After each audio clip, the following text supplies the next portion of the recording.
रानी की नादानी का सफर उसके बचपन के साथ उसके युवावस्था तक भी उसके साथ ही था। रानी ने जब विराज को उसके प्रॉब्लम को सॉल्व करने के लिए अपनी सोने की चेन उसे दी, तब उसके मन में बस एक ही बात थी कि किसी तरह विराज की प्रॉब्लम खत्म हो और विराज हमेशा हमेशा के लिए उसके पास रहे। आज रानी ने विराज को अपनी सोने की चेन तो दे दी, पर उसका मन घर जाकर माँ पापा को क्या जवाब देना है ये सोच सोचकर घबरा भी रहा था। एक तरफ रानी जब स्कूल से घर वापस आने को घबरा रही थी, तो दूसरी तरफ वो शातिर विराज रानी की बेवकूफी पर अपने दोस्तों के साथ मिलकर उसकी बेवकूफी के मजे ले रहा था। रानी अब कुछ सोचकर घर वापस जाने की सोची और हिम्मत करके घर चली गई। जब घर पहुंची तो माँ को दरवाजा खुलता देख थोड़ी सी बनावटी हंसी देकर बिना किसी शोर के बैग को सोफे पर रखकर अपने रूम की तरफ चली गई।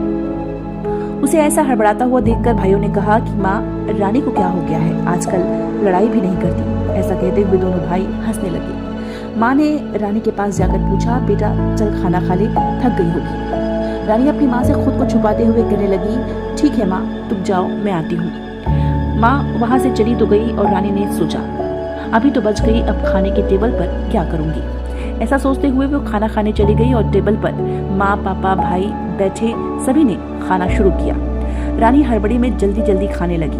उसे यूं हड़बड़ाता हुआ देखकर पापा ने पूछा, तुझे कहीं जाना है क्या, सुपरफास्ट एक्सप्रेस की तरह खाना क्यों खा रही है। रानी ने कहा, पापा मुझे ना होमवर्क करना है, इसलिए। पापा ने रानी के गले पर गौर किया और घबरा कर पूछा, बेटी तेरी चेन कहाँ गई, सुबह तक तो तेरे गले पर थी। पापा के ऐसा कहते ही माँ भी आ गई और वो भी रानी से सवाल करने लगी। रानी को जिस बात का डर था वही हुआ, अब ये तो होना ही था। रानी ने घबरा कर कहा, पापा मैंने तो पहनी थी, पता नहीं कहाँ गई चेन। और ऐसा कहकर ऐसा दिखाने लगी जैसे उसे कुछ पता ही ना हो। पापा और माँ को भी गुस्सा आ रहा था कि हमने सोने की चेन ली ही क्यों। रानी अब स्थिति खराब होते देख रोने लगी और कमरे में चली गई। आज उसने पहली बार अपने माँ पापा को धोखा दिया था, उनसे झूठ बोला था, जिसके लिए वो खुद बहुत दुखी थी। पर रानी विराज को भी दुखी नहीं देख सकती थी, इसलिए उसने ये कदम उठा लिया था। रानी की इस गलती से घर तो परेशान था ही, पर पहले की तरह सब धीरे धीरे सामान्य हो गया। रानी अब स्कूल जब भी जाती उसकी नजर विराज को ढूंढती। विराज कई दिन स्कूल नहीं आया। रानी ने उसके दोस्तों से पता किया तो पता चला विराट तो ठीक ठाक है। रानी अब स्कूल के लंच ब्रेक में लंच खाने के बजाय विराट के घर की ओर जाने लगी। अपनी साइकिल से वो विराट के घर की तरफ जा रही थी, तभी उसे गार्डन में बहुत जोर जोर से हंसने की आवाज सुनाई दी।